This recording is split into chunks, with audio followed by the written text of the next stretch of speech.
نحمدہ و نصلی علی رسولہ الکریم اما بعد بسم اللہ الرحمن الرحیم السلام علیکم ورحمۃ اللہ وبرکاتہ۔ نور کا سمندر۔ نبی کریم صلی اللہ علیہ وآلہ وسلم نے ارشاد فرمایا کہ اللہ تعالیٰ نے ایک ایسا فرشتہ پیدا کیا جس کا ایک پر مشرق میں دوسرا پر مغرب میں ہے، سر عرش کے نیچے اور دونوں پاؤں ساتویں زمین کے نیچے ہیں، اور اللہ تعالیٰ کی مخلوق کے برابر اس کے پر ہیں۔ جب میری امت کا کوئی مرد یا کوئی عورت مجھ پر درود بھیجتا ہے تو اللہ تعالیٰ اس فرشتے کو عرش کے نیچے نور کے سمندر میں غوطہ لگانے کا حکم فرماتا ہے۔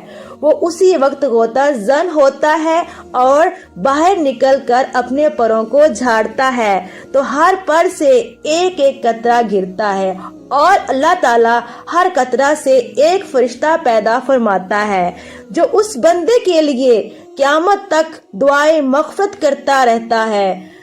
جزاک اللہ۔ اللہ تعالیٰ ہم سب کو سیدھے راستے پر اور نبی صلی اللہ علیہ وآلہ وسلم پر زیادہ سے زیادہ درود پاک بھیجنے کی توفیق عطا فرمائے۔